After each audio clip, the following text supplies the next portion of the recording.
And I will render unto Babylon and to all the inhabitants of Chaldea all their evil that they have done in Zion in your sight, saith the Lord. Behold, I am against thee, O destroying mountain, saith the Lord, which destroyest all the earth. And I will stretch out mine hand upon thee, and roll thee down from the rocks, and will make thee a burnt mountain. And they shall not take of thee a stone for a corner, nor a stone for foundations, but thou shalt be desolate forever, saith the Lord.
We thank you for our President, Donald Trump, whose wise courage has crushed the enemies of Zion. Today we rejoice in the prophetic scriptures of Ezekiel revealing God's Operation Fury for the enemies of Israel in the near future. Thank you, Mr. President, for being a friend of Israel. For being a friend of Israel. For being a friend of Israel.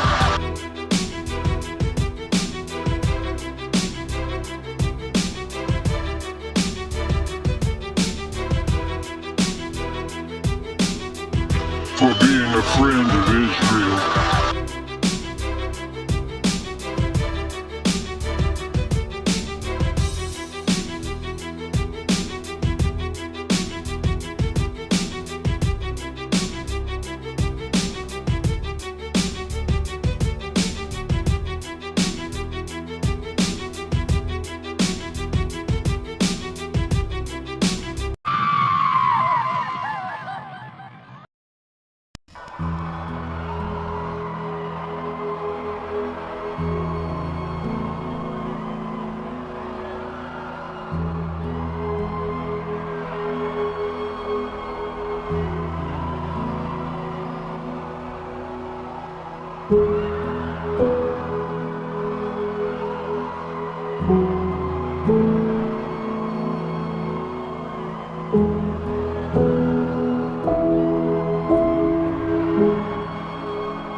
'Twas grace that taught my heart to fear, and grace my fears relieved. How precious did that grace appear, the hour I first believed. Through many dangers, toils, and snares, we have already come. 'Twas grace that brought us safe thus far, and grace will lead us home. When we'd been there 10,000 years, bright shining as the sun,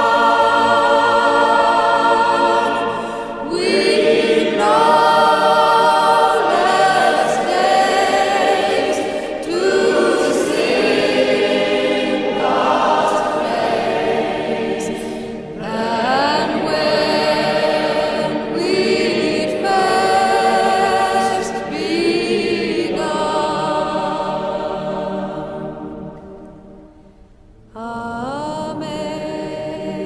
Amazing grace, how sweet the sound that saved a wretch like me. I once was lost, but now I'm found. Was blind, but now I see.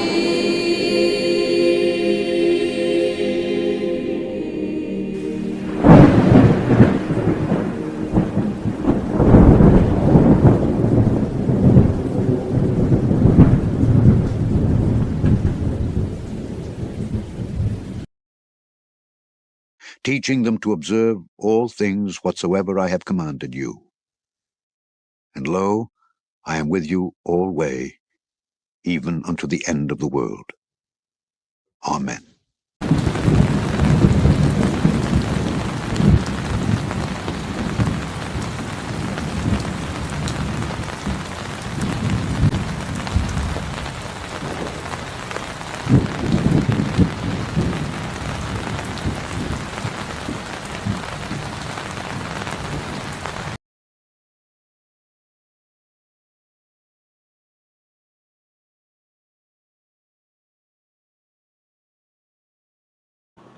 Be strong and of a good courage, for unto this people shalt thou divide for an inheritance the land which I swear unto their fathers to give them. Only be thou strong and very courageous, that thou mayest observe to do according to all the law which Moses my servant commanded thee. Turn not from it to the right hand or to the left, that thou mayest prosper whithersoever thou goest.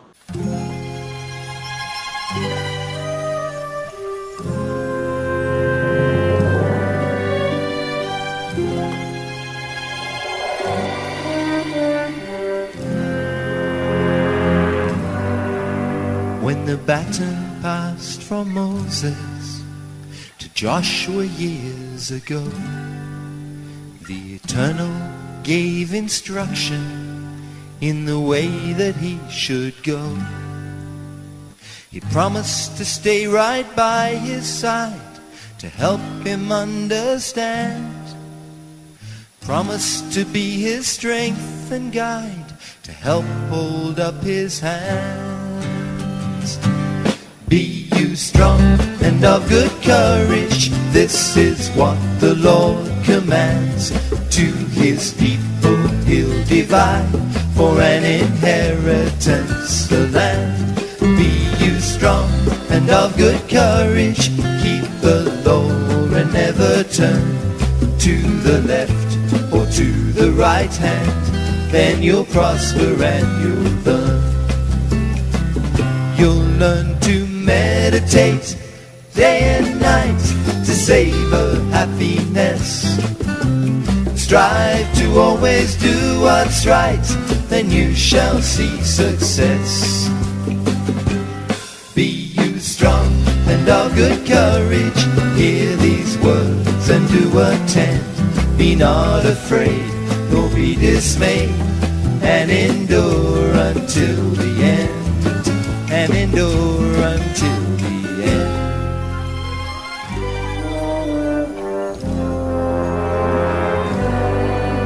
As we come on down through history until the end time age, once again the baton has been passed, we turn another page. Examples have been written down for all the world to read. Make sure you stand on solid ground, we surely must take heed. Be you strong and of good courage, this is what the Lord commands. To his people he'll divide for an inheritance the land. Be you strong and of good courage, keep the law and never turn to the left or to the right hand, then you'll prosper and you'll learn. You'll learn to meditate day and night to savor happiness. Strive to always do what's right, then you shall see success. Be you strong and of good courage, hear these words and do attend. Be not afraid, nor be dismayed, and endure until the end. Be you strong and of good courage, this is what the Lord commands. To his people he'll divide for an inheritance the land. Be you strong and of good courage, keep the law and never turn to the left or to the right hand, then you'll prosper and you'll learn. Be you strong and of good courage, hear these words and do attend. Be not afraid, nor be dismayed, and endure until the end, and endure until the end.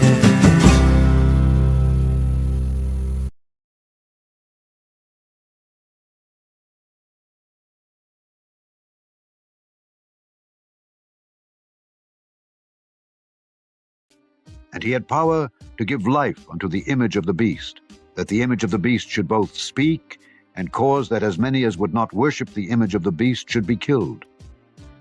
And the third angel followed them, saying with a loud voice, If any man worship the beast and his image, and receive his mark in his forehead or in his hand.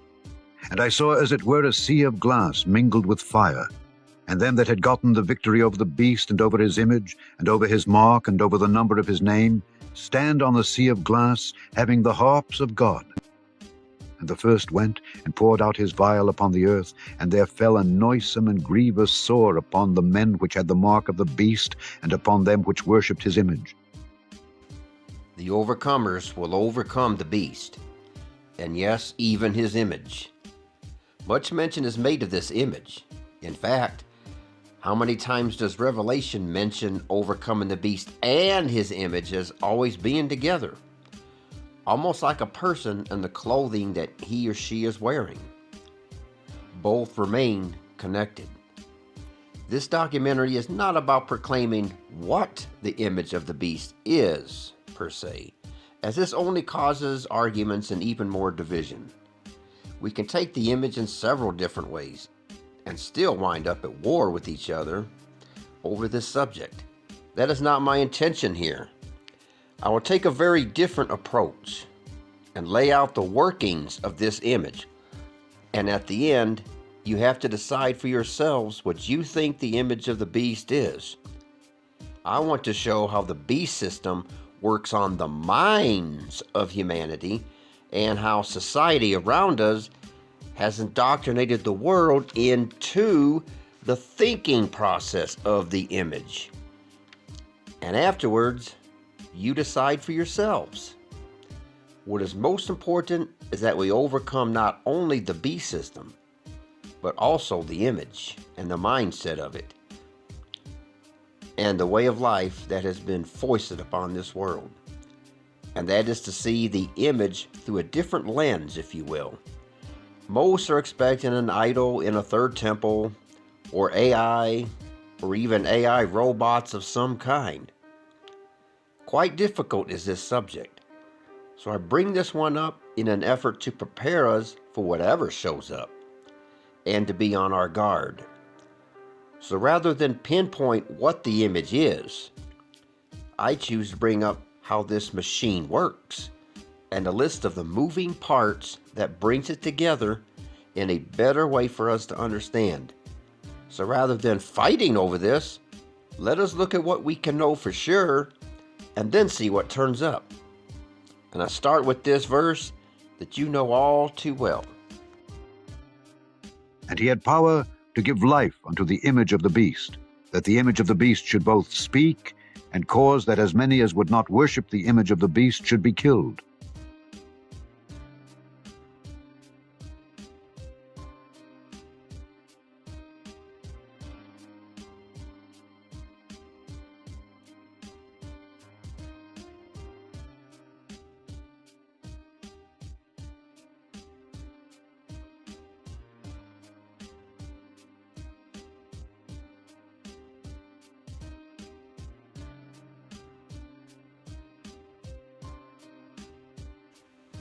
The image of the beast is given life, which is the very meaning of this word, and it is breath.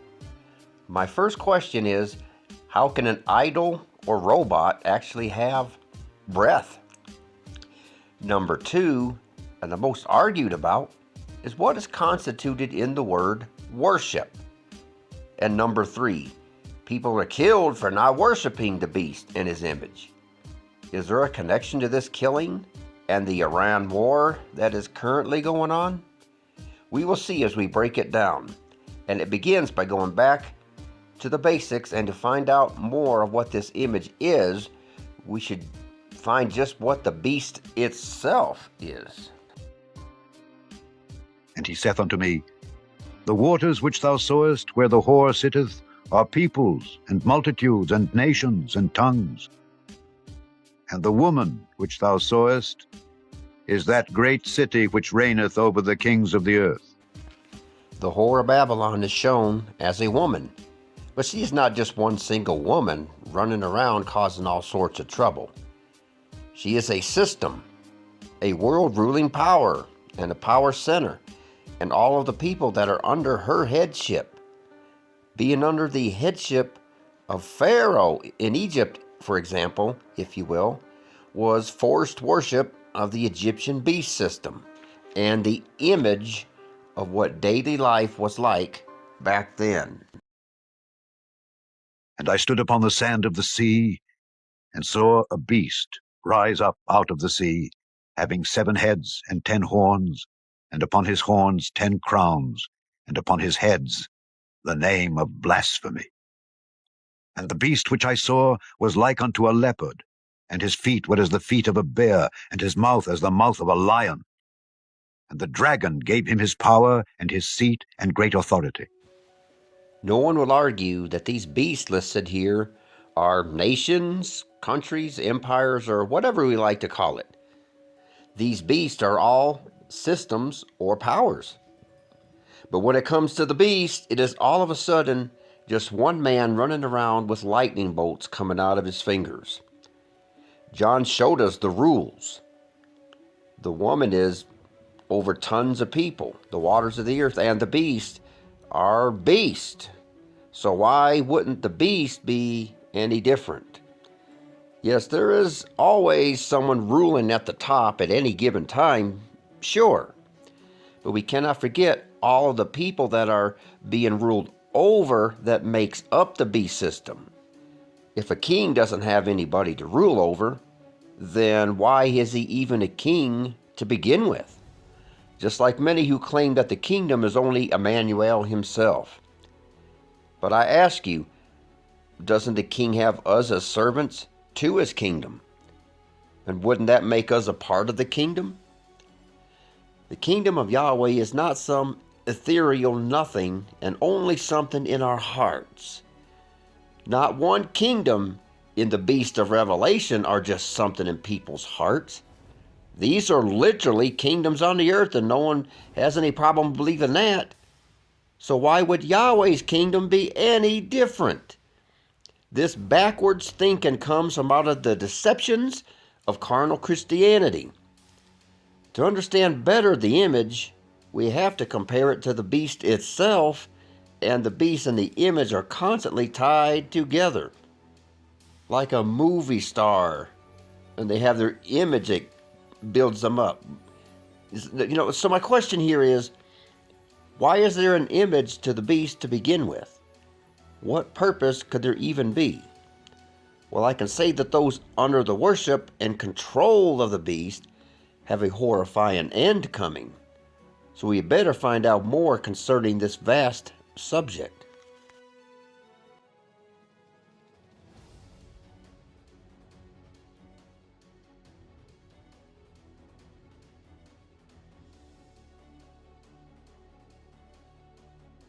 And driving Miss Daisy in Shawshank Redemption.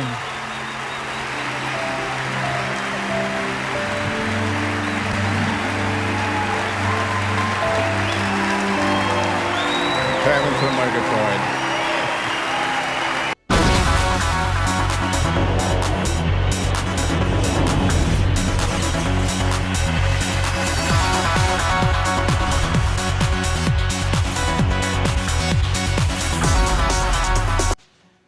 I ask you to look at the meanings of image once again.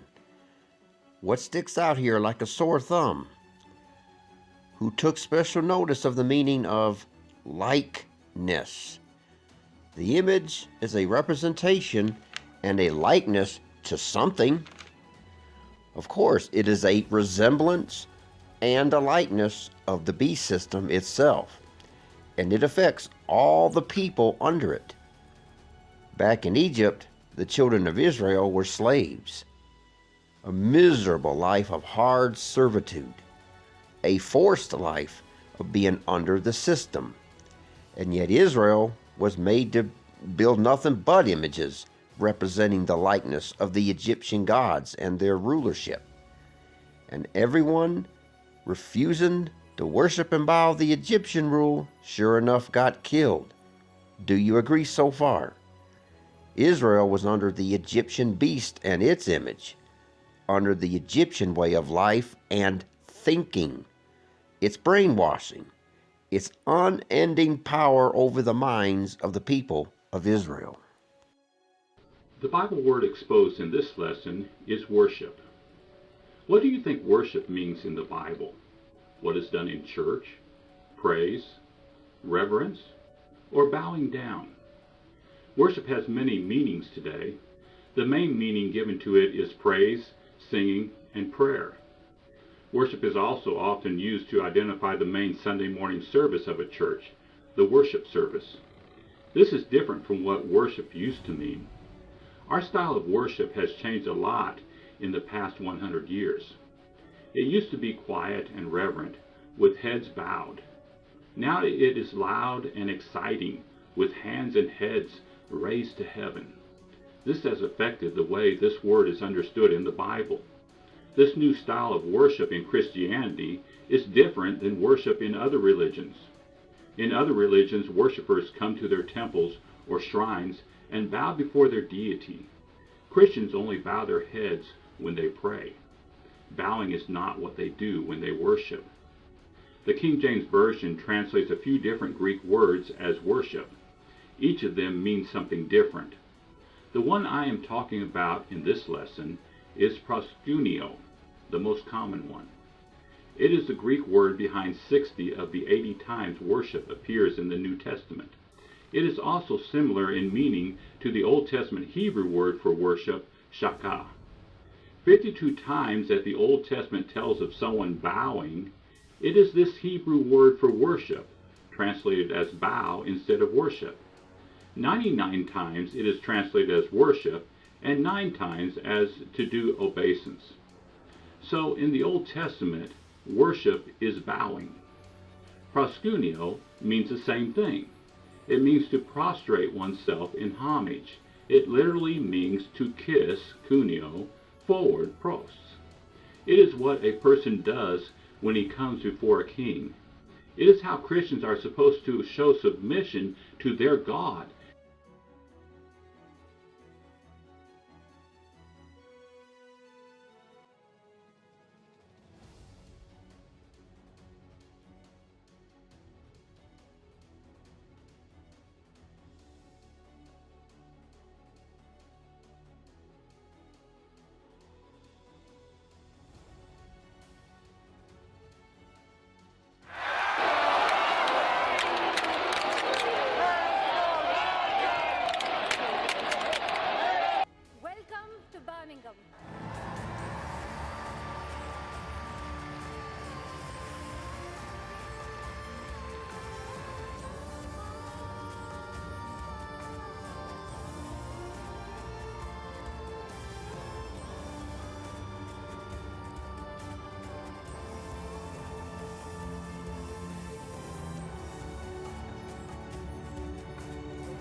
When it comes to the word worship, all sorts of spiritual bullets start to fly as people fight relentlessly over it. Common sense is all that is really needed here. Worship is not always bowing down to an idol or Yahweh or however people are taking it. Worship takes form in many ways. When the Pharaoh or some authority figure in Egypt showed up, Israel had to bow or face the consequences. The same thing with the kings of old. People had to bow or face the consequences. Now take the billions of laws in America to Babylon. Not bowing to the government means one is going to face the consequences. Police, hands in the air. All rise. This federal district court in New Jersey is now in session. The president will begin by addressing the nation. Please hold your questions until he's finished his remarks. Ladies and gentlemen, the President of the United States.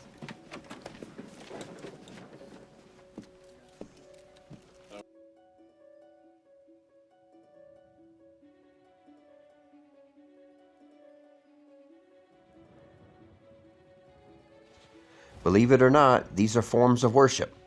On a governmental level, sure. But nevertheless, this worship of the beast is forced, and anyone getting out of line is scheduled for the beast and its followers to deal out the consequences. And yes, I do know on this level we cannot do anything about this. That is until our deliverance starts. But until then, like Israel back in Egypt, our hearts and minds are not to be in allegiance with the system. We get more into this later, as you will see where I'm going with this.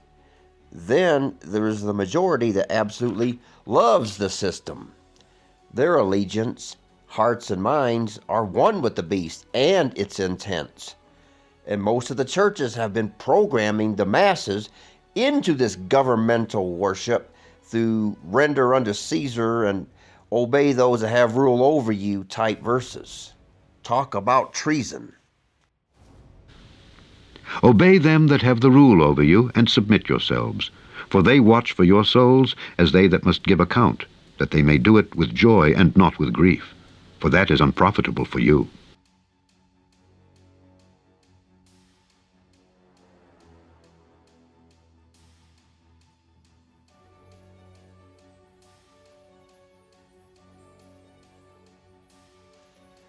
Keep in mind, I will go over the depart from me aspect of the end days later on. Firstly, the subject of the image must be studied first to learn a huge reason that depart from me is such a big deal.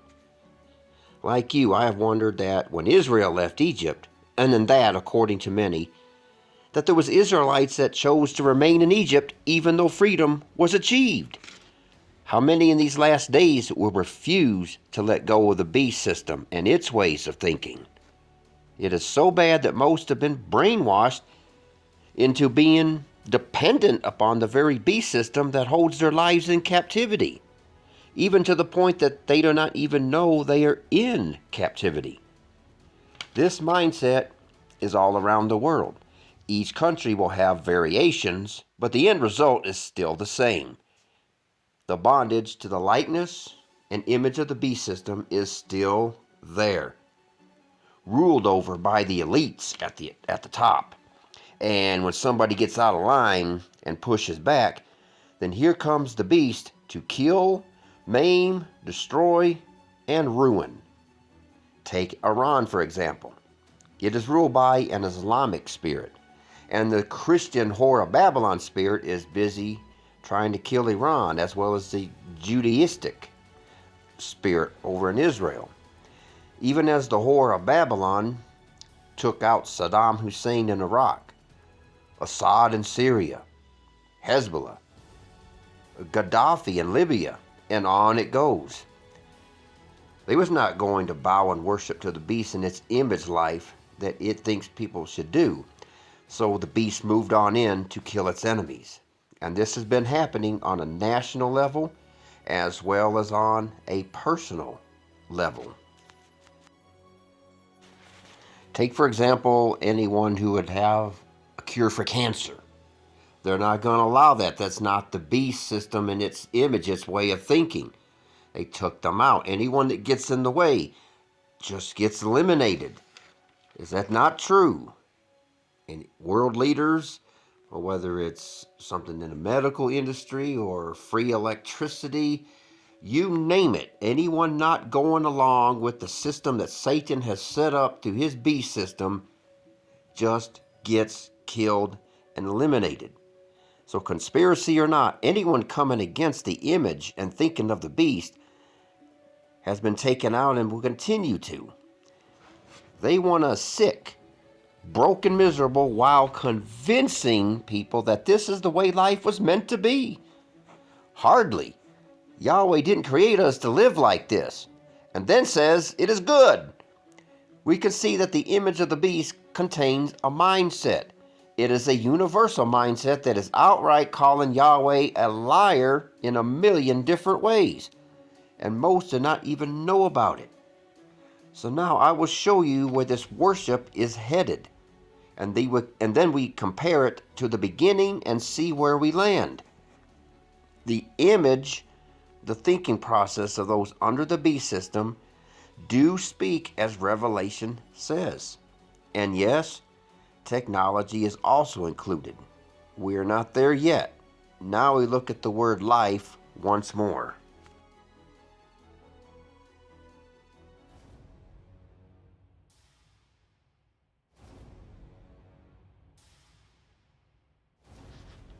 Life and breath is given unto the image, and it even speaks. As I have said many times, if we interpret the image of the beast only from Revelation, then we are not seeing it from the mouth of 2 or 3 witnesses. Knowing this first, that no prophecy of the Scripture is of any private interpretation. Remember the former things of old. For I am God and there is none else. I am God and there is none like me, declaring the end from the beginning, and from ancient times the things that are not yet done, saying, My counsel shall stand, and I will do all my pleasure. I offered you a new way to look at the image of the beast, and you can decide. This is the major way I view it, but not the only way to view it. With this idea in mind, I show it from a mental and spiritual side. The beast system has programmed the world into the world's ways of thinking, or I should say, into Satan's way of thinking. For Satan wants to be as Yahweh, as in Isaiah 14, and to create the people into his way of thinking, and to separate all of the people from Yahweh and the way he created us to be. Remember, the word image means likeness, a resemblance, and the world system has trained the world to be as Satan wants the world to think. And this is the condemnation, that light is come into the world, and men loved darkness rather than light, because their deeds were evil.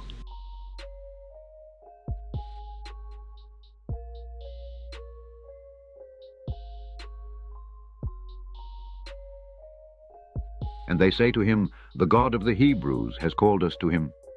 We will go therefore a 3 days' journey into the wilderness, that we may sacrifice to the Lord our God, lest at any time death or slaughter happen to us. And the king of Egypt said to them, Why do you, Moses and Aaron, turn the people from their works? Depart each of you to your works. Israel was in bondage to the Egyptian beast system. They were under Egypt's image. Yet Moses proclaimed they had to be 3 days' journey away from Egypt to perform the sacrifices. Yahweh would not accept the sacrifices to be near Egypt, for it was a foul stench to his nostrils, even as we in the near future have to exit Babylon and escape into the dwelling places of Zion, to become a new creation, a new people, a brand new nation. Before she travailed, she brought forth. Before her pain came, she was delivered of a man-child. Who hath heard such a thing? Who hath seen such things? Shall the earth be made to bring forth in one day, or shall a nation be born at once? For as soon as Zion travailed, she brought forth her children. This is a huge part of overcoming the image of the beast system. We will be as Meshach, Shadrach, and Abednego, and not be partakers of the beast, much like Nebuchadnezzar and his image. The image of the beast is the likeness of the system Yahweh wants us out of. So to find more of what this image is about, let us find a second witness to better identify the image of the beast that has its likeness, that even speaks and breathes. And he had power to give life unto the image of the beast, that the image of the beast should both speak. And God said, Let us make man in our image, after our likeness. And he had power to give life unto the image of the beast, that the image of the beast should both speak. And God said, Let us make man in our image, after our likeness.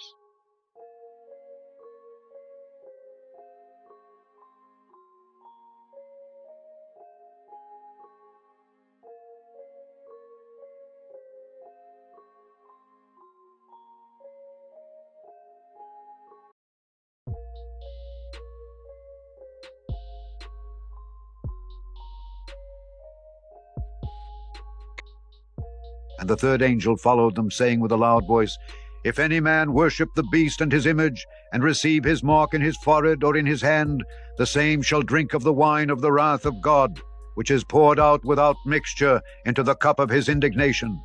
And he shall be tormented with fire and brimstone in the presence of the holy angels and in the presence of the Lamb. And the smoke of their torment ascendeth up forever and ever. And they have no rest day or night, who worship the beast and his image, and whosoever receiveth the mark of his name. The beast, his image, and the mark of the beast all tied together as one. Yet this image breathes and even speaks.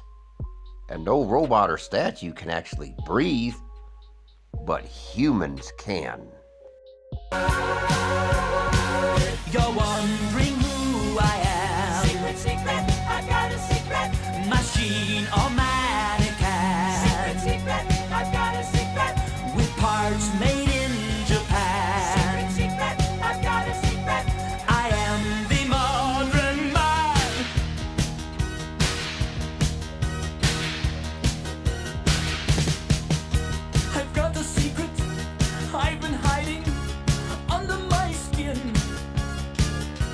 My heart is human, my blood is boiling, my brain IBM.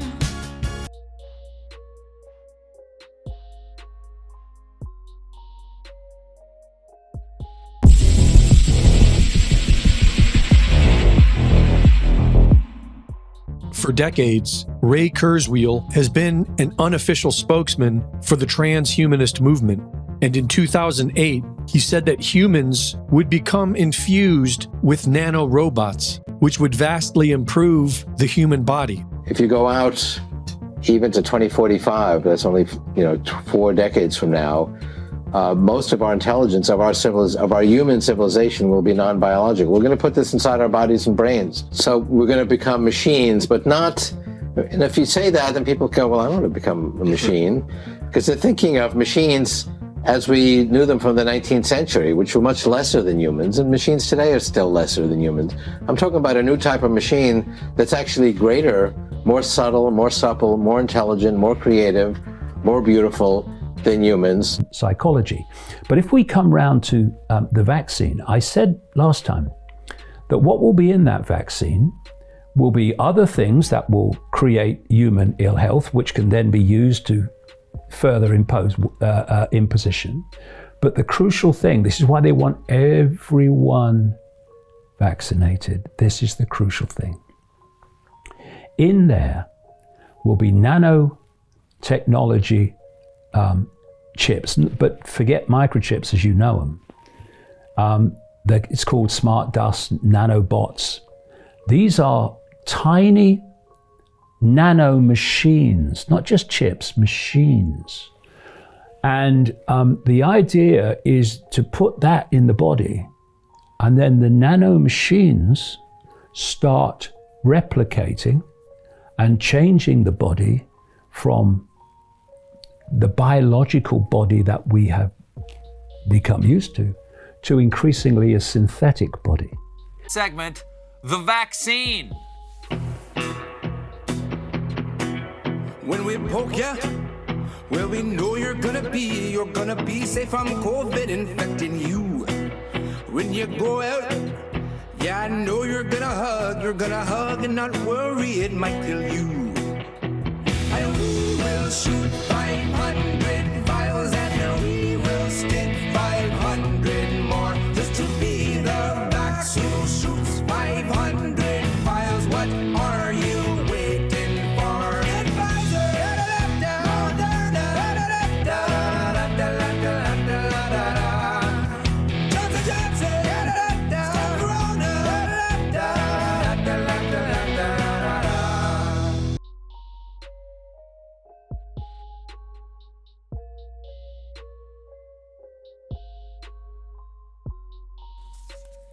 One problem.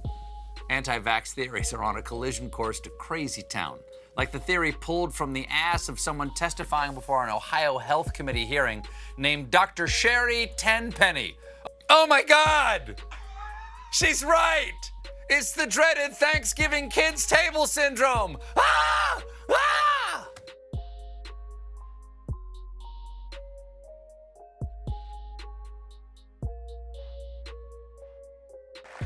And we know that this is murder by injection, right?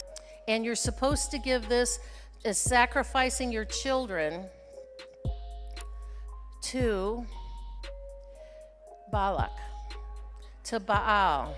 Child sacrifice being resurged in these final days from the Babylonian mystery schools, from the Tower of Babel, and the descendants of Nimrod. This is happening in America, people. And it's your job to stop everybody you know and wake them up and shove it in their face. And if they defund you off of social media, who cares? Now it's about trying to save unborn babies and pregnant women. It's about, they now are actually starting a trial to give these shots to 6-month-olds. This is child sacrifice. The vaccine shots was raised up as the Messiah of the world, as Emmanuel was pushed aside. Contrary to most, the vaccines was literally partaken of idolatry, to the point that the people have literally been transformed into an idol themselves. Now they are walking talking, breathing, speaking idols. Most are still waiting for the mark to arrive, even though it has run its course. And now, the world stands on the brink of its destruction. So let us see this verse one more time and see how John is tying it into the worship of the beast and his image, and into the taking of the mark. And the third angel followed them, saying with a loud voice, If any man worship the beast and his image, and receive his mark in his forehead or in his hand, who opposeth and exalteth himself above all that is called God, or that is worshipped, so that he, as God, sitteth in the temple of God, showing himself that he is God. At the base of our DNA, we have 4 main amino acids: A, T, C, G, adenine, thymine, cytosine, and guanine. And that also is comparable in the same number pattern as Yahweh, 10:5, the name of God. And what is the name of God and what does it mean? Well, when you take the translation of these words, it means behold the hand, behold the nail. So a lot of times people will say, why does God equal 26, or why does the name of God equal 26? Well, it's because it's in these Hebrew letters, Yod He Vav He, and that equals 10:5, 6:5. And so this screenshot was from CJ Lovick's video. I can link that. And this other picture, I just found it generically online. So, isn't it interesting that we are speculating that Jesus would have arrived in 26 AD to start his ministry? That kind of is very fitting as we speculate and try to make the connections. We was created in the image of Yahweh to the point that even his name is in the DNA. Once someone took the mark of the beast, the name of Yahweh was removed and replaced with a new signature authored by the beast. So now let us see this verse one more time. And the smoke of their torment ascendeth up forever and ever, and they have no rest day or night, who worship the beast and his image. Here we have it. Once someone took the mark of the beast, the image and likeness of the beast now sits in the people. And now this new DNA sits as Yahweh once did in people's temples. And most have no idea about any of it. Woe unto the teachers who have led the people right straight into the mark of the beast. Ye eat the fat, and ye clothe you with the wool. Ye kill them that are fed, but ye feed not the flock.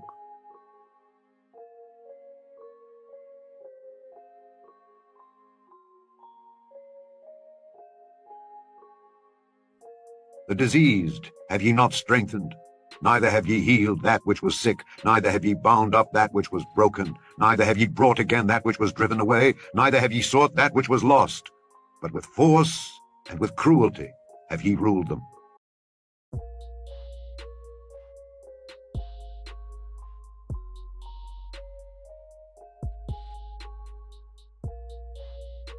And they were scattered, because there is no shepherd. And they became meat to all the beasts of the field when they were scattered.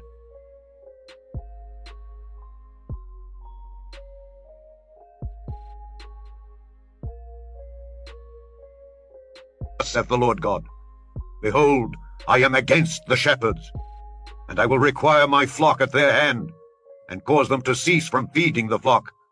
Neither shall the shepherds feed themselves any more, for I will deliver my flock from their mouth, that they may not be meat for them. Those who took the mark are now made into the image of the beast, collectively around the world as one. I know this hurts, but it is true. And remember, many say this, and they are right, that America the Babylon cannot fall until the mark has come. But it already has, and we are looking at America's fall to happen shortly, are we not, if things continue as they are? Once they took the mark, Yahweh's name was replaced and transformed into the name, the signature of Satan and his beast system, and it now sits in the temples where Yahweh's name used to sit. So therefore the people has been transformed into a new creation, a new image. And oh, how I am hated for saying these things, but it is true. Those who adamantly fight against this truth will soon find out, as they will also hear the words, "Depart from me. I did not know you, for you are not someone made in my image, for you are in the image of the beast and its likeness." I show these things throughout my documentaries. Most worship the beast, especially during the COVID years. So replace the word worship into following along with what the beast system was leading people to believe and do. We was never ever supposed to believe and trust in anything the world or the governments has to say. Woe unto all of the teachers out there that have led the people straight into the arms of Satan's beast system. What took place with Elijah and the 450 priests of Baal is soon to repeat in whatever manner Yahweh has in mind soon. The mouths of these false teachers are about to be silenced in a very big hurry, and most do not even realize this is dreadfully upon us. Behold, the days come, saith the Lord God, that I will send a famine in the land, not a famine of bread nor a thirst for water, but of hearing the words of the Lord. And they shall wander from sea to sea, and from the north even to the east. They shall run to and fro to seek the word of the Lord, and shall not find it. In that day shall the fair virgins and young men faint for thirst.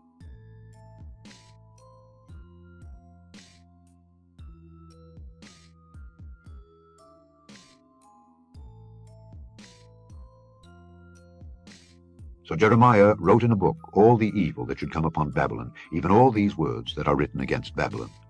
And Jeremiah said to Seraiah, When thou comest to Babylon, and shalt see and shalt read all these words, then shalt thou say, O Lord, thou hast spoken against this place to cut it off, that none shall remain in it, neither man nor beast, but that it shall be desolate forever. And it shall be, when thou hast made an end of reading this book, that thou shalt bind a stone to it, and cast it into the midst of Euphrates. And thou shalt say, Thus shall Babylon sink, and shall not rise from the evil that I will bring upon her, and they shall be weary. And a mighty angel took up a stone like a great millstone, and cast it into the sea, saying, Thus with violence shall that great city Babylon be thrown down, and shall be found no more at all. And the voice of harpers and musicians,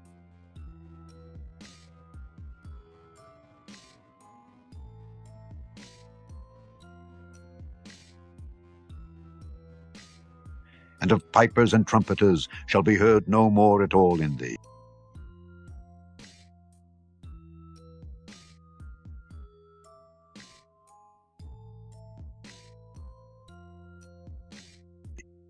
And no craftsman, of whatsoever craft he be, shall be found any more in thee, and the sound of a millstone shall be heard no more at all in thee.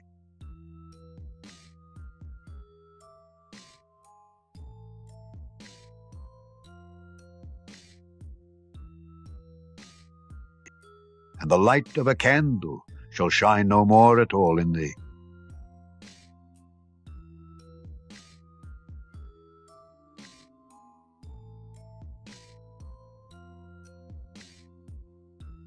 And the voice of the bridegroom and of the bride shall be heard no more at all in thee.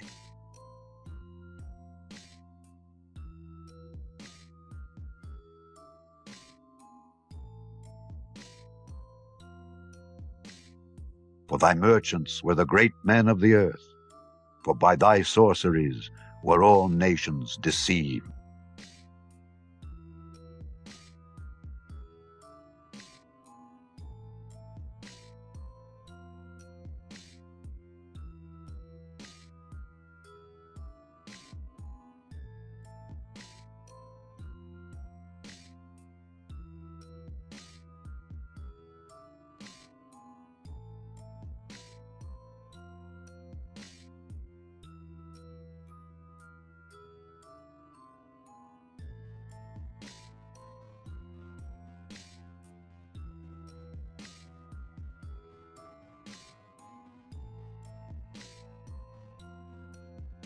and deceiveth them that dwell on the earth by the means of those miracles which he had power to do in the sight of the beast, saying to them that dwell on the earth that they should make an image to the beast which had the wound by a sword and did live. Here we see that the image is to be created by the beast system. Whether in the past or the future you decide, I only want to bring out the overall picture of this image, and that is the ability to make this image and how it came to the point that it actually breathes and speaks. And yes, technology is behind this for sure. The serpent was waiting for a long time for a specific prophecy to begin, a time when the door was opened and the serpent could earnestly begin his major plan. But thou, O Daniel, shut up the words and seal the book, even to the time of the end. Many shall run to and fro, and knowledge shall be increased. Running to and fro is the transportation system we have today, and the knowledge increased, as you know, is the technology that suddenly started hitting in, let's say, the late 1800s, early 1900s when that began. That being so, Daniel saw this coming, but proclaimed the book will remain sealed, even though the technology phase would have already been around for, a long time, like over 100 years. And it sure enough needed technology to bring forth the mark as well, and was the image of the beast in its system as the same thing. So now we can see the image of the beast taking place through the realm of technology, as well as in the minds and hearts of the people. It is the worldwide control system, and sure enough wipes out anyone not worshiping and following along, even as it was back in Egypt. Take an army, for example. A supreme leader is on top, followed by generals, colonels, captains, and so on, right down to the foot soldiers at the bottom. The technological beast system has all of its working parts as well. The brain is all of the computers all around the world that knows and collects all information. Our entire lives are put on records. We are controlled from birth to death. The image has to speak through all of this technology, especially through phones, right? And now this is not a condemnation, but what is used for evil, we have used for good. We have to do so. But we're coming out of the system, okay? This image has blood flowing through its veins, even as we have the electric grid that powers it up. The image has a nervous system, as we have fiber optic cables, for example, connecting the world. It has to hear, much like these signals going on through the air, phone signals and whatnot, satellite signals. It has to see, even as we have surveillance cameras everywhere we look at, or people watching us, neighbors snitching, or as we even have our phones, they can be traced through Google Maps. And on it goes, as this system of the image is how the world is controlled. Yet Revelation declared the overcomers will have victory over everything I have listed so far. Let me begin with a single, ordinary object, your birth certificate.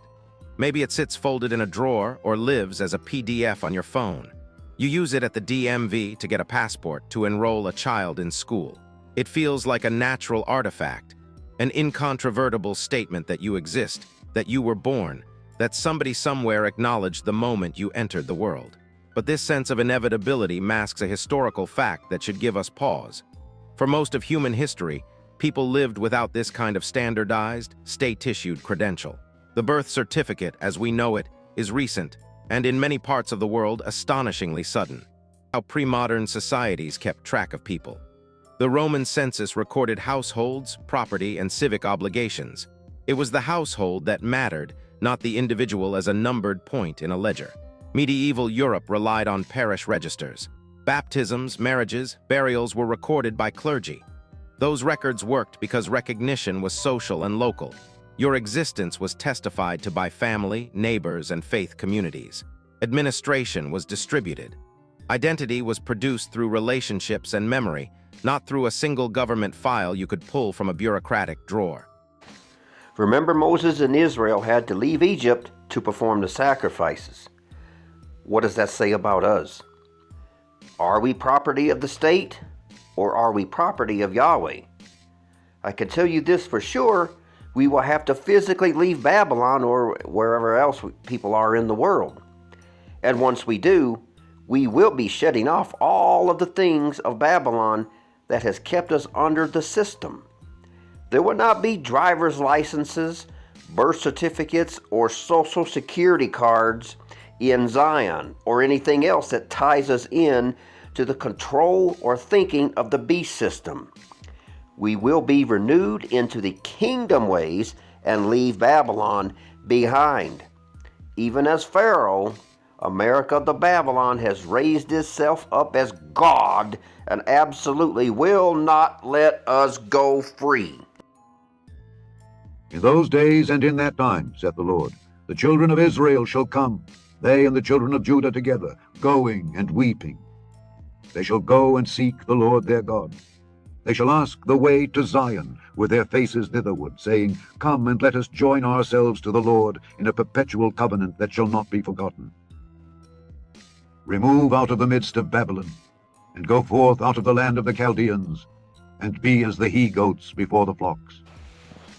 This fleeing from Babylon is the time frame of the second Exodus, which is why I believe, lest I be wrong, that America's fall cannot be at the end of the tribulation. We have to be freed to even be allowed to get to Zion. Yet the fleeing to Zion has to happen before the tribulation can begin.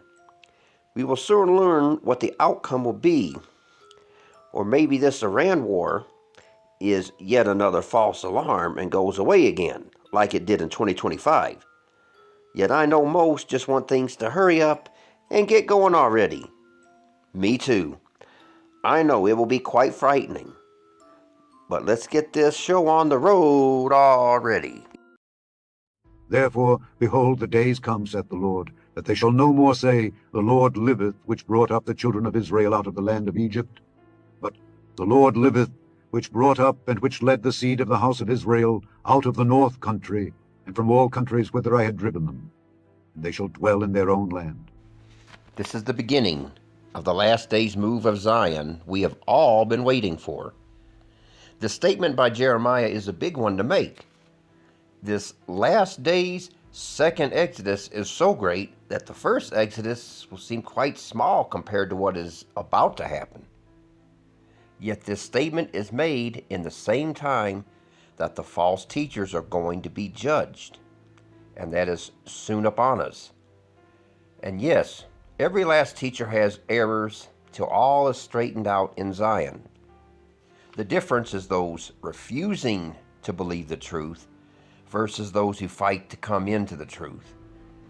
Which group do we belong to? And that results in hearing either depart from me or come unto me. I would think this is a very serious matter and something that should be in the forefronts of our minds. We have many unexpected events that will happen once the ball is rolling. Isaiah has oh so much to say about this last day's move, even as Jeremiah does. Isaiah is relating what we are seeing coming to pass in the now and now. So therefore, his words do give us insight and perhaps instructions to get us through the calamities that are upon us. Chapters 1 through 4 especially is upon us. We will have to be prepared for the day when we separate ourselves from those we know. If they will not walk into the truth, we will have no more communion with them. This sounds harsh, I know, but the unbelievers will have no place in Zion, as I will show shortly. O house of Jacob, come ye, and let us walk in the light of the Lord.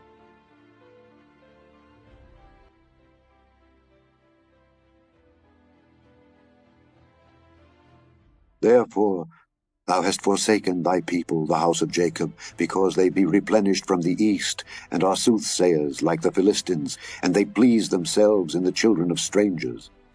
Their land also is full of silver and gold, neither is there any end of their treasures. Their land is also full of horses, neither is there any end of their chariots. Their land also is full of idols. They worship the work of their own hands, that which their own fingers have made. They worship the work of their own hands, that which their own fingers have made. On one hand, the house of Jacob is leaving behind the house of Jacob. This is a separation, as we will be leaving behind those who are never coming into the light. This light Isaiah is showing definitely is the coming into the real truth and the correct walk with Yahweh. We must brace ourselves to reject those that are still faking their way into the kingdom, those still under the thinking of the beast system. We will have no toleration anymore for this. I want you to take special notice of all these horses and chariots. In today's terms, cars and trucks. Endless vehicles everywhere. As I have said, the word worship is not the way most think. That it is only in bowing down to an idol or some religious gathering. Isaiah declares people worship the works of their hands. And all of this materialistic thinking has been put ahead of Yahweh. It is idolatry through covetousness. This is the same worship of the image and thinking of the beast. And no, it is not wrong to have things. The problem is people's thinking concerning it. Houses, fancy cars, businesses, keeping up with the Joneses, and how people build up their personal images in front of others. It has become idolatry.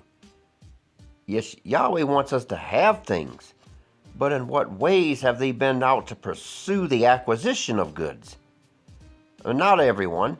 But how many gather goods at the expense of others? Quite a lot, right? How about through deception, a competitive spirit, usury, taxes, fees, licenses, penalties, and outright screwing someone else over, as the saying goes? Who out there thinks Yahweh should be pleased with this? If we gather goods, it should be with the right attitude and spirit, and certainly not that we make ourselves look high and mighty over everyone else. The lofty looks of men shall be humbled, and the haughtiness of men shall be bowed down, and the Lord alone shall be exalted in that day. For the day of the Lord of hosts shall be upon every one that is proud and lofty, and upon every one that is lifted up, and he shall be brought low. And upon all the cedars of Lebanon that are high and lifted up, and upon all the oaks of Bashan, and upon all the high mountains, and upon all the hills that are lifted up, and upon every high tower, and upon every fenced wall, and upon all the ships of Tarshish, and upon all pleasant pictures. And the loftiness of man shall be bowed down, and the haughtiness of men shall be made low, and the Lord alone shall be exalted in that day. And the idols he shall utterly abolish, and they shall go into the holes of the rocks, and into the caves of the earth, for fear of the Lord, and for the glory of his majesty, when he ariseth to shake terribly the earth. They shall go into the holes in the rocks, or we could say the bomb shelters. You are probably thinking this sounds like the loosing of the sixth seal when they go to the bomb shelters, and you would be correct. It is one and the same. Isaiah says this will happen when Yahweh terribly shakes the earth. Well, that happens when the sixth seal is loosed. It all shakes. So his word here is at the same time that the sixth seal is loosed, and at this time a separation is also occurring. The true from the false. True teachers and believers from the false. Depart from me, or come unto me. Yet Isaiah is surely detailing how the people's arrogance will suddenly be brought down, especially in America, the Babylon, who has lived so deliciously while Yahweh took a back seat all of these years. Not anymore. It is time to meet the Maker. So we ask, what is holding all of this back? Something is. Of course, it is Yahweh's timetable. Even as his Sabbath, it is at an appointed time. It says so in Daniel as well. And Yahweh is very precise on the timing of events. If you haven't seen my video of Noah's Flood Round 2, you should. The evidence is pointed at the beginning of the year on April 2nd through April 15th at Passover. Even as Noah removed the covering of the ark on the first day of the year, we have to put on the covering of the ark on the first day of the year. Now, this is only my guess, but world events are sure enough lining up for this scenario. Either way, the separation is indeed coming as this world is being turned upside down. What mean ye, that ye beat my people to pieces, and grind the faces of the poor? Saith the Lord God of hosts. Moreover the Lord saith, because the daughters of Zion are haughty, and walk with stretched forth necks and wanton eyes, walking and mincing as they go, and making a tinkling with their feet. Therefore the Lord will smite with a scab the crown of the head of the daughters of Zion, and the Lord will discover their secret parts. In that day the Lord will take away the bravery of their tinkling ornaments about their feet, and their calls, and their round tires like the moon, the chains and the bracelets, and the mufflers, the bonnets and the ornaments of the legs, and the headbands, and the tablets and the earrings, the rings and nose jewels, the changeable suits of apparel, and the mantles and the wimples and the crisping pins, the glasses and the fine linen, and the hoods and the veils. And it shall come to pass that instead of sweet smell there shall be stink, and instead of a girdle a rent, and instead of well-set hair baldness, and instead of a stomacher a girding of sackcloth, and burning instead of beauty. Thy men shall fall by the sword, and thy mighty in the war. And her gates shall lament and mourn, and she, being desolate, shall sit upon the ground.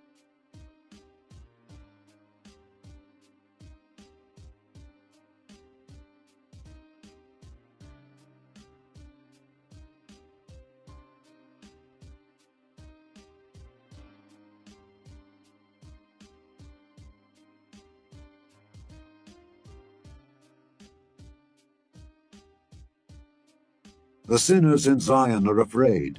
Fearfulness hath surprised the hypocrites. Who among us shall dwell with the devouring fire? Who among us shall dwell with everlasting burnings? Here is where the situation gets serious. Those showing up to Zion only to escape the calamities of the world are in for a pile of shocks. The blessings only God of churchianity will not be there. The universal one-size-fits-all belief systems, Jesus, will not be there. The God who allows his Torah law to be thrown into the trash, that allows pagan holiday observance, and on it goes, will not be there. The spirit of correction will be there. The spirit of truth will tear out all of the false doctrines being preached out there. It will be terrifying, as the true Yahweh of correction will be setting things straight in Zion. No more games going on there. As I have said, we will be in Kingdom University, and he will not bend the rules such as we see in carnal Christianity. We will not have a repeat of the lawlessness at Mount Sinai. We will be shown once and for all what the truth is, and anyone fighting against it is in serious trouble, all right. The voices of clamor and confusion will be silenced once and for all. For fearfulness of Yahweh will definitely be felt in Zion, and the insincere have another outcome to expect. He answered and said unto them, He that soweth the good seed is the Son of Man. The field is the world. The good seed are the children of the kingdom, but the tares are the children of the wicked one. The enemy that sowed them is the devil.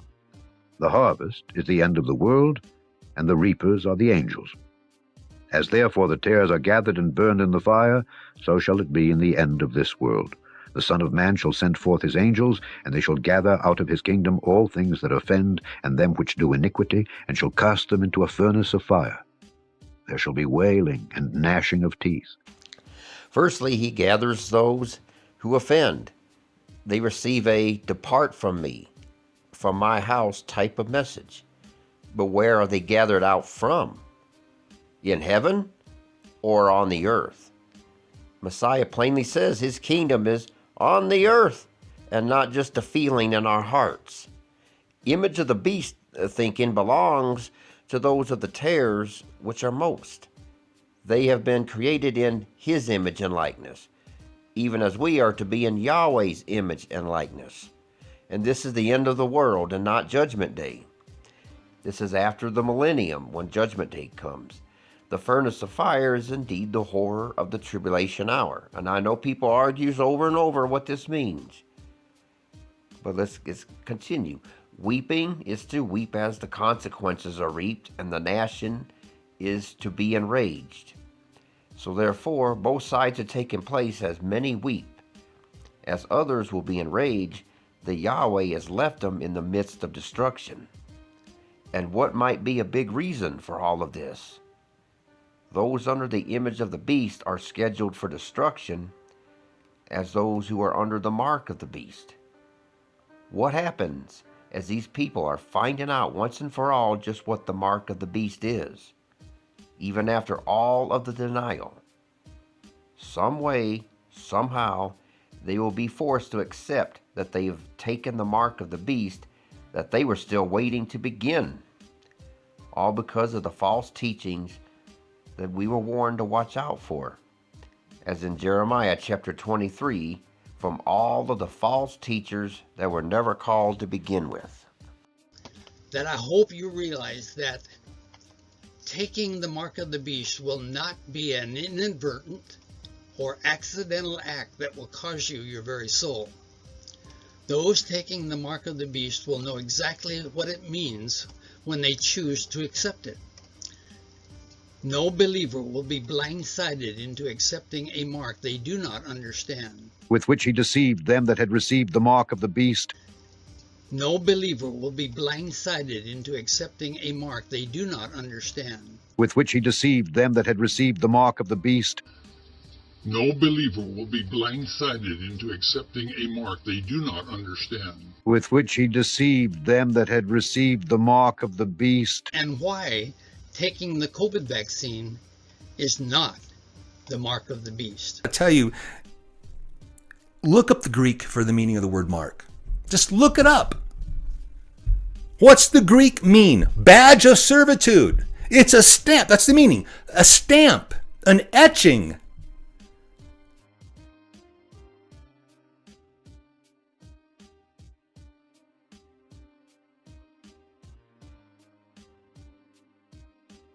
Near. Now, some wonder if this COVID-19 vaccination program that is coming could possibly be the mark of the beast. Short answer, no, I don't think so. Should Christians be taking the COVID-19 vaccination, and could it be the mark of the beast? Short answer, no. Short answer, no. Short answer, no. And on top of this, many more shocks will be happening. No rapture has occurred. Israel has failed. America the Babylon is falling. And how everyone's false prophecy teachings are being fully exposed as the truth is shouted from the rooftops.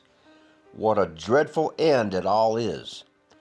As the world finally learns there really is a God after all, and that he really means what he says. And I will bring the blind by a way that they knew not. I will lead them in paths that they have not known. I will make darkness light before them, and crooked things straight. These things will I do unto them, and not forsake them. They shall be turned back. They shall be turned back. They shall be greatly ashamed. that trust in graven images, that say to the molten images, Ye are our gods. Hear, ye deaf, and look, ye blind, that ye may see. Who is blind but my servant? Or deaf as my messenger that I sent? Who is blind as he that is perfect, and blind as the Lord's servant? Seeing many things, but thou observest not, opening the ears, but he heareth not. The Lord is well pleased for his righteousness' sake. He will magnify the law and make it honorable.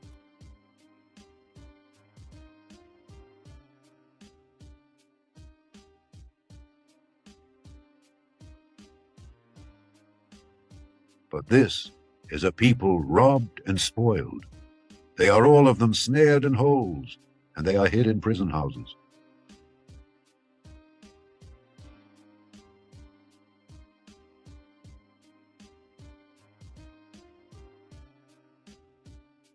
They are for a prey, and none delivereth, for a spoil, and none saith, Restore. Once again, a separation occurs. Yet through it all, Emmanuel does not scream from the clouds to depart from me. He doesn't have to. He will be formed in us. And when we turn back the insincere, it, in reality, is Messiah telling them to depart from me.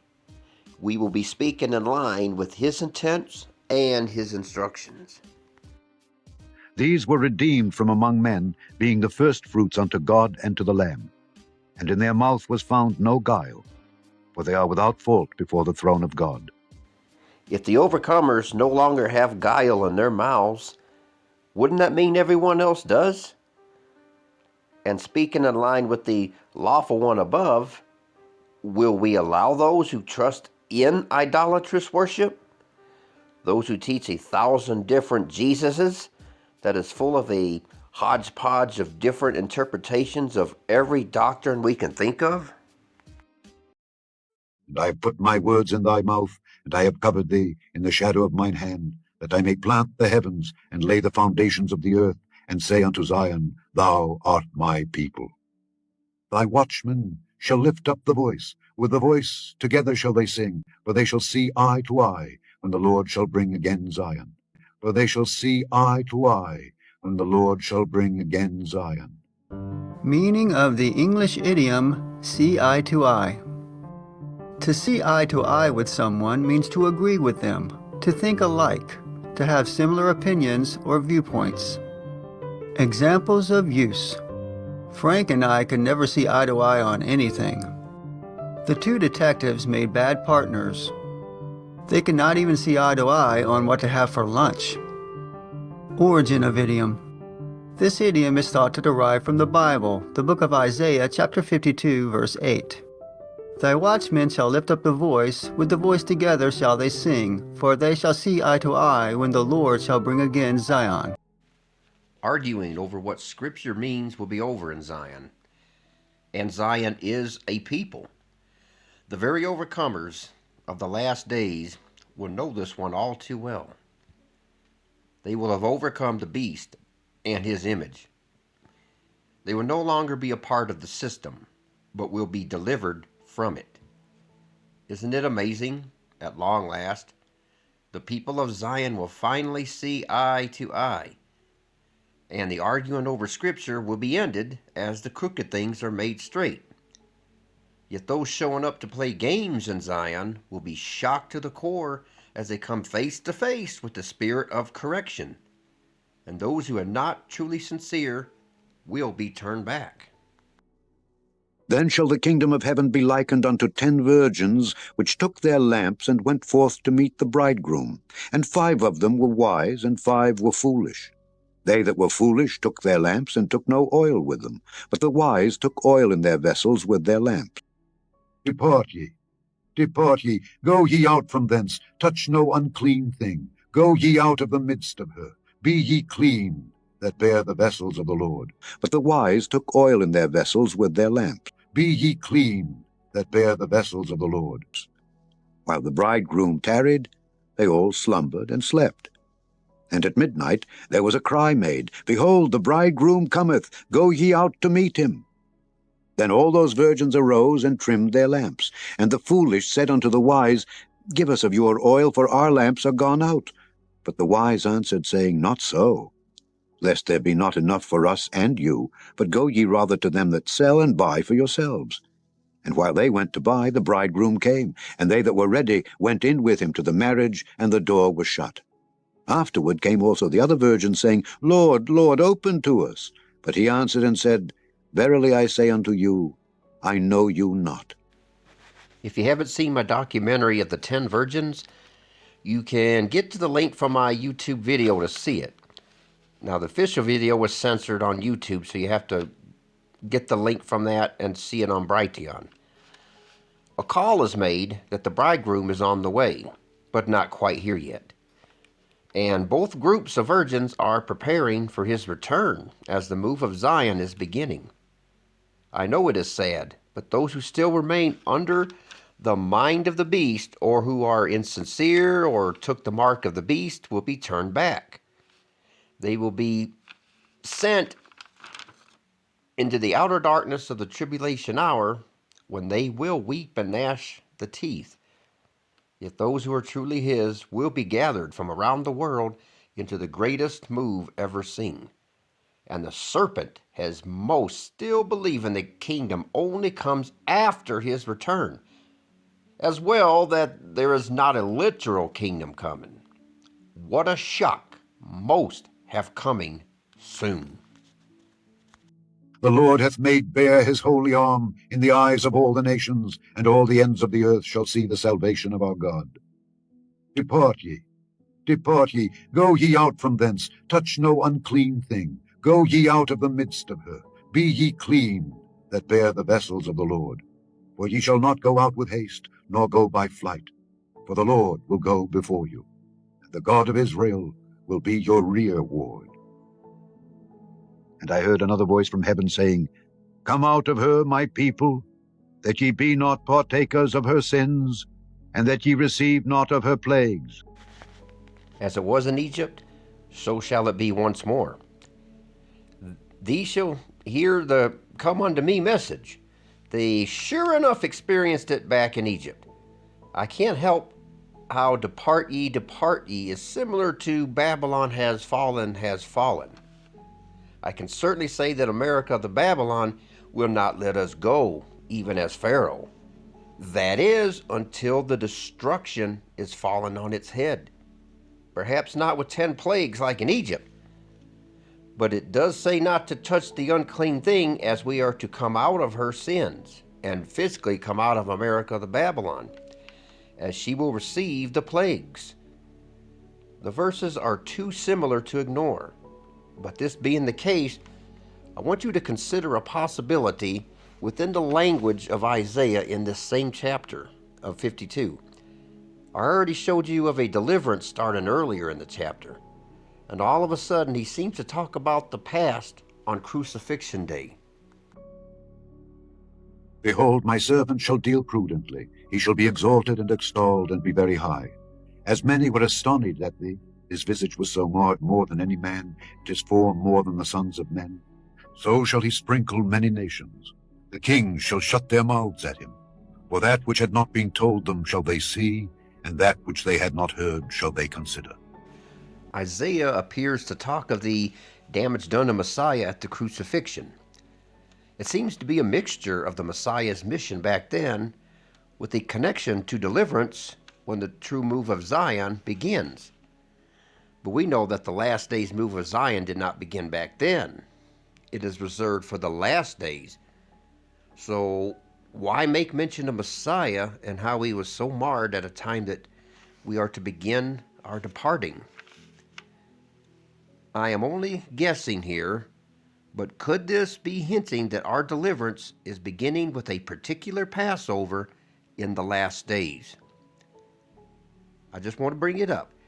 There is, after all, a second Exodus coming, and Passover is when they started to leave Egypt back then, so it makes sense that we are to begin with a Passover in the last days. Or either the judgments begin hitting so hard on Passover that we wait until the huge part of the indignation is over. And then we hear the call to come unto me.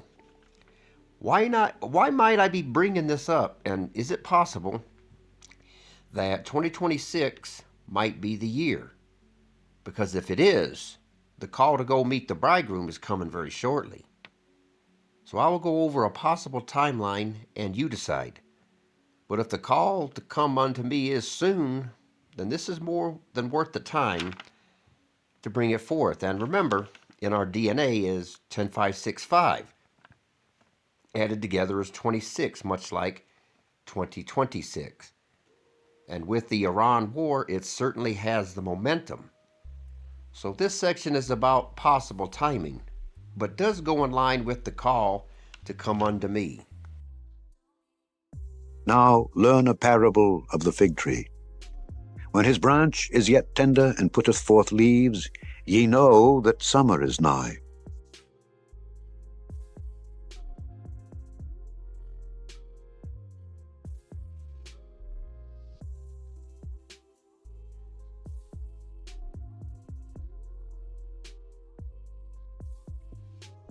So likewise ye, when ye shall see all these things, know that it is near, even at the doors. Verily I say unto you, this generation shall not pass till all these things be fulfilled.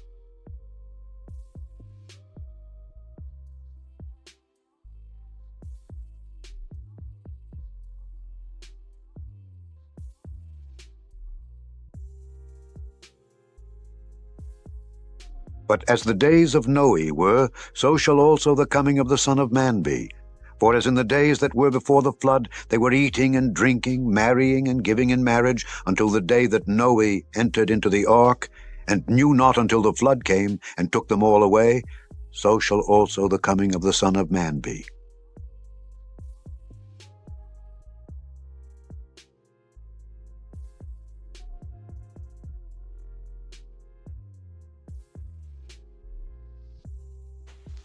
Every indication is that when Messiah says, as the days of Noah, it is pointing to the timeline of Noah as well. And the Bible uses only 2 seasons, summer and winter, not spring and fall. So when he says the summer is nigh, then that means the summer has not begun yet, but is about to, even as the March 3rd eclipse. This being so, we see this exact thing in the timeline of Noah. And it came to pass in the 601st year, in the first month, the first day of the month, the waters were dried up from off the earth. And Noah removed the covering of the ark, and looked, and behold, the face of the ground was dry. On the first day of the year, when summer officially has begun, Noah removed the covering of the ark. So perhaps we are to put on the covering of the ark on the first day of the year this time. So now we will do a lot of comparing verses to verses and see if you see a pattern here. And we're going to start with Ezekiel. And it came to pass in the 12th year, in the 12th month, in the first day of the month, that the word of the Lord came unto me, saying, And when I shall put thee out, I will cover the heaven, and make the stars thereof dark. I will cover the sun with a cloud, and the moon shall not give her light. All the bright lights of heaven will I make dark over thee, and set darkness upon thy land, saith the Lord God. For yet 7 days, and I will cause it to rain upon the earth 40 days and 40 nights. And every living substance that I have made will I destroy from off the face of the earth.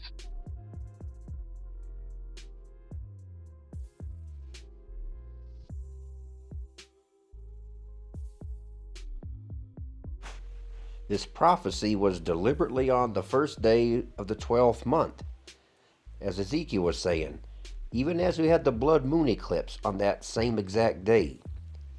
Yet Ezekiel's talking about the sun and moon being darkened. And sure, we had the 2 eclipses. But at the same time, with all of the destruction going on in the Middle East, is it not one big giant smoke cloud? In Noah's day, he received a final 7-day warning that the flood was going to begin. So is it possible that from the first day of the 12th month, from March 3rd of 2026, that we have been given a final 30-day warning that the rains are coming once more? Thus hath the Lord God showed unto me, and behold, a basket of summer fruit. And he said, Amos, what seest thou? And I said, a basket of summer fruit. Then said the Lord unto me, the end is come upon my people of Israel. I will not again pass by them any more. When we compare the summer of Amos to the king's summer is nigh, and Noah on the first day of the year altogether, it appears to be first day of some year that things kick off. But as I say, this is a guess.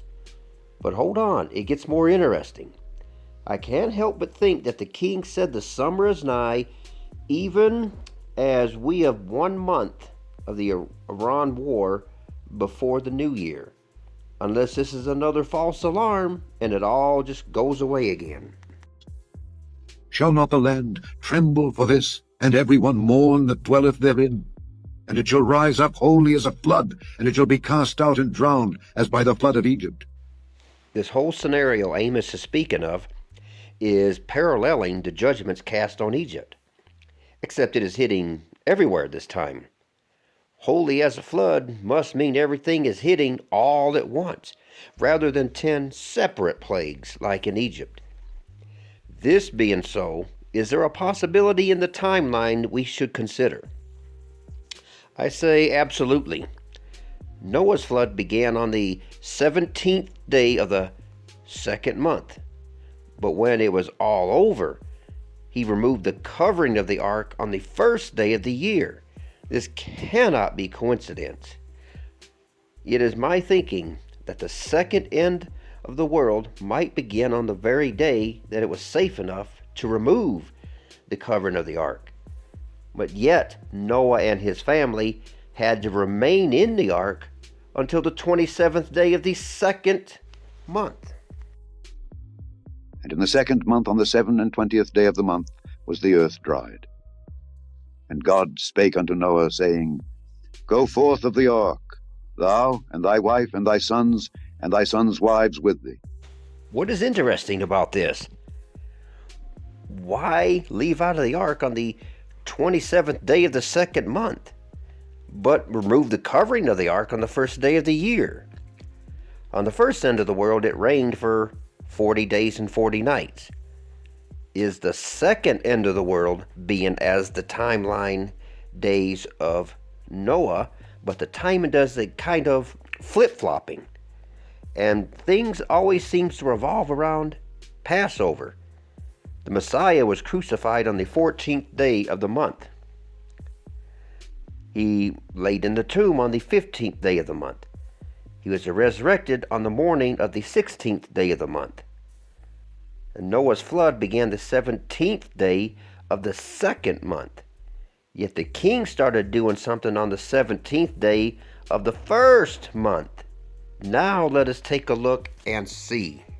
The former treatise have I made, O Theophilus, of all that Jesus began both to do and teach, until the day in which he was taken up, after that he through the Holy Ghost had given commandments unto the apostles whom he had chosen, to whom also he showed himself alive after his passion by many infallible proofs, being seen of them 40 days, and speaking of the things pertaining to the kingdom of God. Now isn't this interesting? The king was given his State of the Kingdom address for 40 days, and then at that time he officially ascends up into heaven. I wonder if this timeline is somehow going to repeat. It rained for 40 days for Noah. Now the king preached of the kingdom for 40 days. If we start with the 17th day of the 1st month and add 40 days, depending on how that year went, the 40 days of Emmanuel's kingdom preaching ended, and he ascended at the 27th day of the 2nd month, the same day Noah came out of the ark. Give or take a day or two, but I think it was right on. And this is the same day that Noah was officially, commanded to leave the ark. What if this somehow repeats? I do not declare anything. This might be another false alarm in Iran. But what if? Now I need you to see this and tell me what you see as we go along. And I will turn your feasts into mourning, and all your songs into lamentation, and I will bring up sackcloth upon all loins, and baldness upon every head. And I will make it as the mourning of an only son, and the end thereof as a bitter day. This is a direct judgment on the pagan holidays for sure, as the holidays won't have much happiness going on. April 2nd is the first day of the year, and of course, pagan Easter falls on April 5th. If events do begin, then maybe a judgment on Easter is a good beginning of turning the pagan feast into mourning. Please keep in mind, I am only listing what matches. In most cases, it turns out to be nothing, with the exception of the Iran war. This war could be the springboard that sets everything off. So in this scenario, April 15th is Passover, April 16th is Emmanuel's stay in the tomb, April 17th is Resurrection Day, and April 18th is when he began his 40 days of the kingdom preaching. On the true Hebrew calendar, the 27th day of the second month officially lands on May 27th of all days, and the day before it is May 26th, which just happens to be Memorial Day, a day that is about the dead, a day of memorial for Noah that the people were dead and only his family was alive. And yes, I am just having a little fun here as well, because I know how many likes to toy with the timeline and trying to get it right, hoping to get it right at some point. Okay, but I did some thinking on Noah removing the covering on the first day of the year. For those who watch my videos, I have many times went over the calendar, and that Yahweh's calendar is from the east only, and not from the west, as we see in crescent moon months and sunset days. True biblical years is found from the east.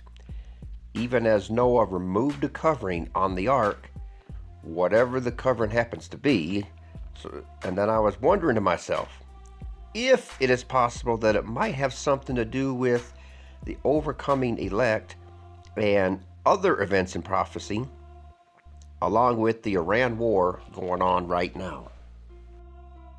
And after these things, I saw 4 angels standing on the 4 corners of the earth, holding the 4 winds of the earth, that the wind should not blow on the earth, nor on the sea, nor on any tree.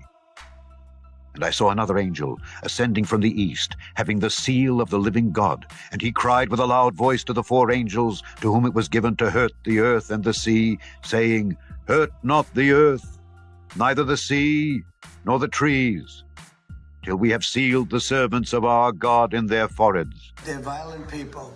If they had a nuclear weapon, they would use it. And sometimes I'll have some of the people that, feel very strongly, like I do about wars. And I say, do you think Iran is violent? And do you think their people are violent? Yes, leadership. Do you think they should have a nuclear weapon, which is massive power? I don't even want to discuss how powerful, because it's depressing. And they said, no, they shouldn't have. Definitely they shouldn't have. I said, and you don't want to fight war? No, we don't want to fight war. So these are naive people that frankly are stupid. If you believe that Iran should have a nuclear weapon, there's something wrong with you, because they would use it within, the only question is within 1 hour if they get it, or 1 day. Use it within, the only question is within 1 hour if they get it, or 1 day. Therefore shall her plagues come in 1 day, death and mourning and famine. Mighty city, for in 1 hour is thy judgment come. Use it within, the only question is within 1 hour if they get it, or 1 day. They will use it, and they will blow up the entire Middle East, not just Israel. If you give Iran a nuclear weapon, at least a very substantial part of the world would be blown up. and it'll be used almost immediately. Yes. You don't mind if I keep this here, do you? Isn't that a beautiful thing? John is writing that the beginning of horrific events are being held back until his elect are sealed, much like Noah removing the covering of the ark. Yahweh held back the rain until Noah was in the ark, which definitely included the covering put on the ark. Yet he removed that same covering on the very first day of the year. And as we know, Yahweh is on time and down to the exact set appointed time that he has planned to begin things. If nothing happens on April 2nd, then okay. Like I said, these are guesses. Much like what I am sensing with this next part. And it gets confusing because many times in Scripture, we think everything is listed in exact time order, when many times not every verse is in exact time order. That is Babylon's way of thinking, as it becomes imperative to dot every I and cross every T the way Babylon sees fit. When ye therefore shall see the abomination of desolation spoken of by Daniel the prophet stand in the holy place, whoso readeth, let him understand. Then let them which be in Judea flee into the mountains. Let him which is on the housetop not come down to take anything out of his house, neither let him which is in the field return back to take his clothes.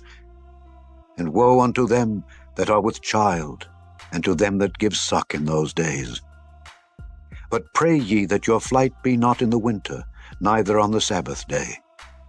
For then shall be great tribulation, such as was not since the beginning of the world to this time, no, nor ever shall be. And except those days should be shortened, there should no flesh be saved. But for the elect's sake, those days shall be shortened. But for the elect's sake, those days shall be shortened. My first knee-jerk reaction is that cutting the day short must mean that the tribulation is cut short, because this is the next verse after the Messiah warns of the tribulation. But some things are not adding up, however, and I will show you a different perspective. On one hand, Yahweh declares a 1260-day long tribulation, and on the other, it seems to say it'll be cut short. I'm having a problem with this, and you'll see where I'm going with this, especially in light of what is going on with the Iran war right now. If Yahweh says 1260 days, but he knew it would be cut short in the future, then why not list the time frame differently? Which is it?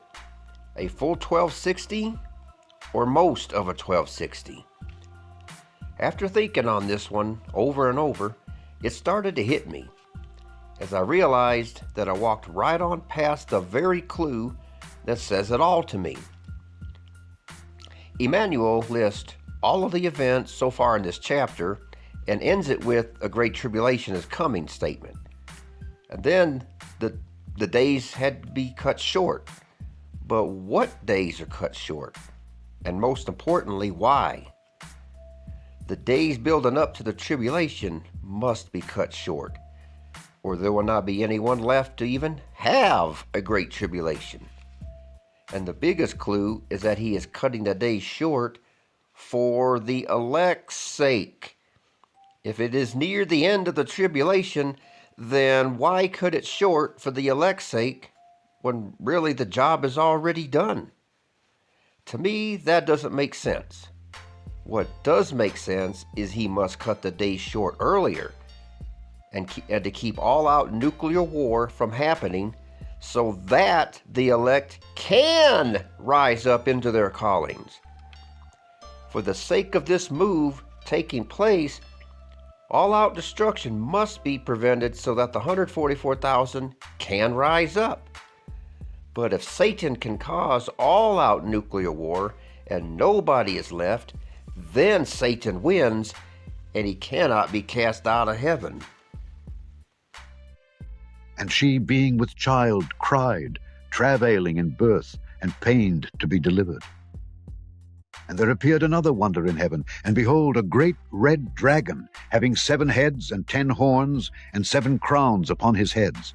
And his tail drew the 3rd part of the stars of heaven, and did cast them to the earth.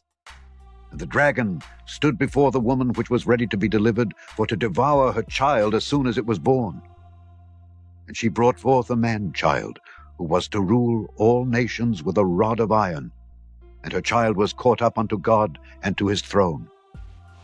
This is why, if Satan can destroy it all, then this birthing cannot take place. But for the elect's sake, this devouring must be cut short, or nobody will be left. He is out to stop this move, because this move is what gets Satan kicked out of heaven. And that is possibly what he might be trying to do and start right now. And Yahweh has plans of his own, for he will cut the days short, so that the prophecies of the elect takes place in full. So I want to repeat this, and I will show you a different possible outcome that makes a lot of sense. Now learn a parable of the fig tree.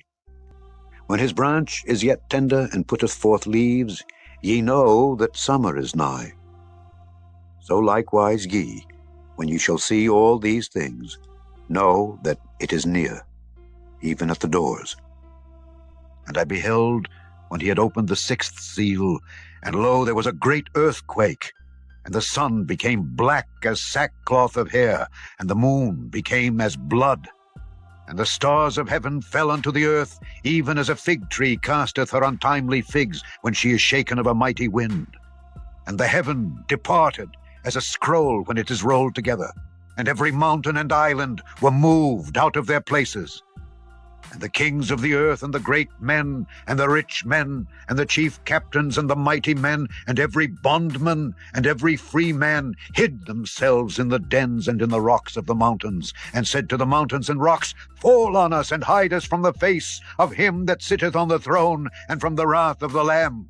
For the great day of his wrath is come, and who shall be able to stand?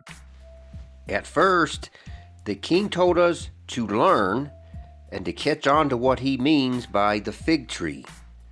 No prophecy is of any private interpretation by itself. It must be witnessed somewhere else, and it is. The 6th seal is the figs once more. To me, this has to be why the king said to learn and catch on to the subject of the figs.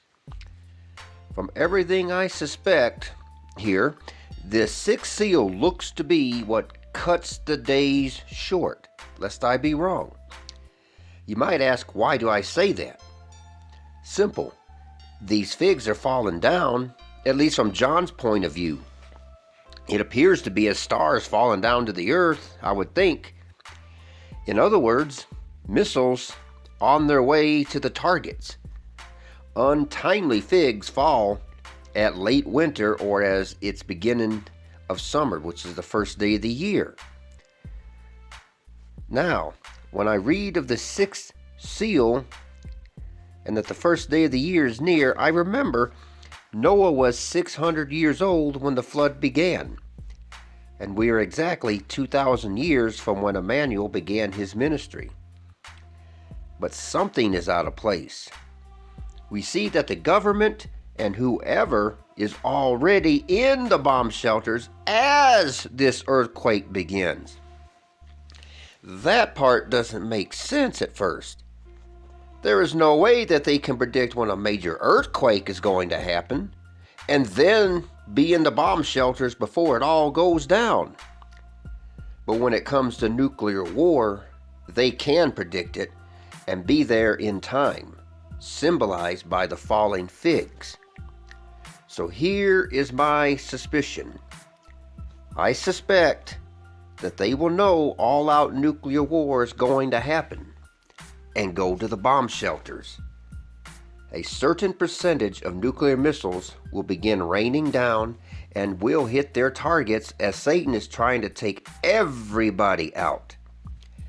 But for the elect's sake, Yahweh has to cut this all-out destruction short so that the rest of prophecy is fulfilled. So at that time, he looses the sixth seal and a major earthquake that somehow prevents all out destruction from happening, thereby cutting the days short. But because it already started, it will still cause 1/4 of the earth to die from the four horsemen. From out of 8 billion people, 6 billion people will still remain.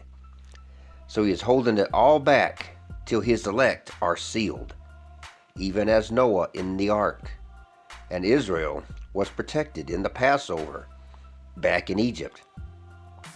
And then in the sixth seal, the heavens departed as a scroll where it is rolled together. To me, that sounds like mushroom clouds. And I will show wonders in the heavens and in the earth, blood and fire and pillars of smoke. The sun shall be turned into darkness, and the moon into blood before the great and the terrible day of the Lord come. Joel is describing nuclear weapons as well. Yet he is showing this during the time that the move of Zion is beginning, as it is near. Once again, this scenario is adding up.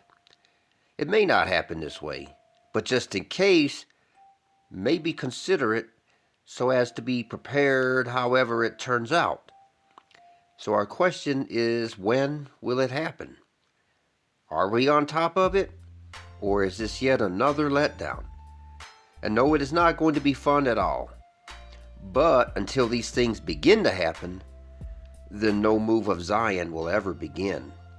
Which is why I warn of the possibility of a major false flag event. These people have an agenda, and they are serious about making it happen. Just like they did with the pandemic and the lockdowns and the mark of the beast. They take their orders from the dragon, and soon they will be hiding in the bomb shelters. So in summing up, we will have overcome the mark and the image of the beast. We will burst forth into victory, even as the world crashes all around us. Even as the plagues fell upon Egypt, but Israel was still safe. However this turns out, just know it has to happen at some point soon, as this world is at the doorstep of the kingdom. Praise Yahweh.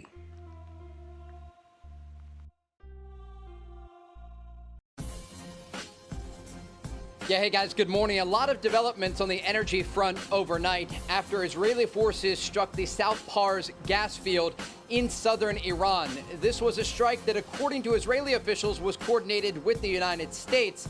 But you can see here the aftermath of those strikes, black smoke rising from the horizon there near to the Strait of Hormuz. In response, the Iranians launched ballistic missiles toward the Ras Laffan facility in Qatar. This is the world's largest producer of liquefied natural gas, and Qatar is the world's largest producer of liquefied natural gas, and Qatar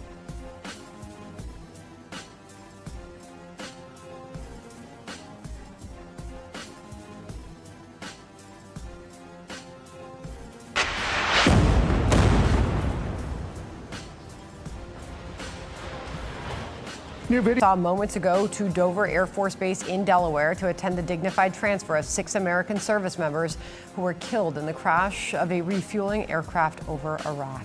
Our Chief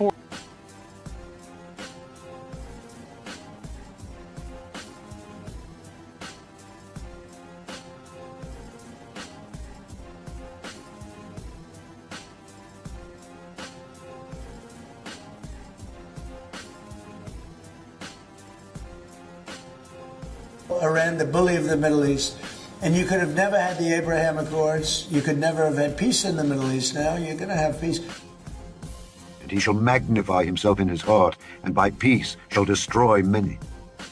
I saw the ram pushing westward and northward and southward, so that no beasts might stand before him, neither was there any that could deliver out of his hand. But he did according to his will, and became great.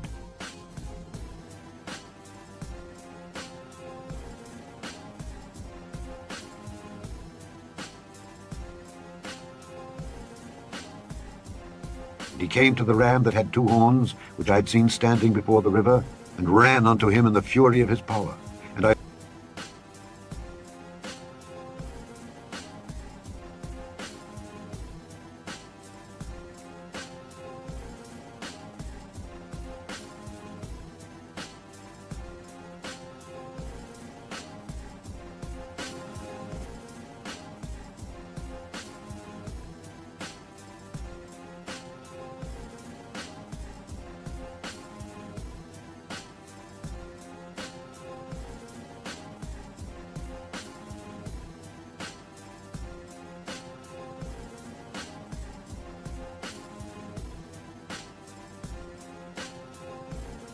I've heard some analysts say that Iran could have had a functioning intercontinental missile to threaten the United States in as few as 6 months. If left unimpeded, yes, Senator, they would have the ability to range missiles to the continental U.S.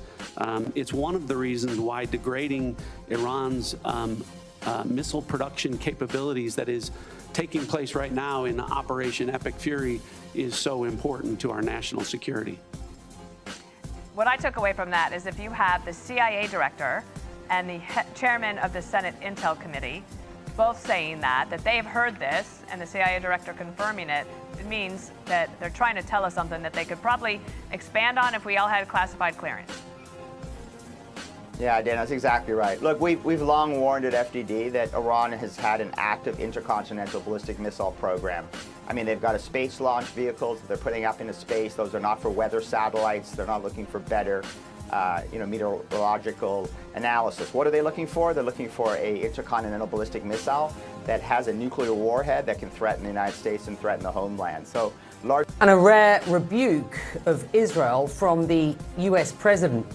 Donald Trump says he knew nothing about Israeli attacks on Iran's South Pars gas field, the largest in the world.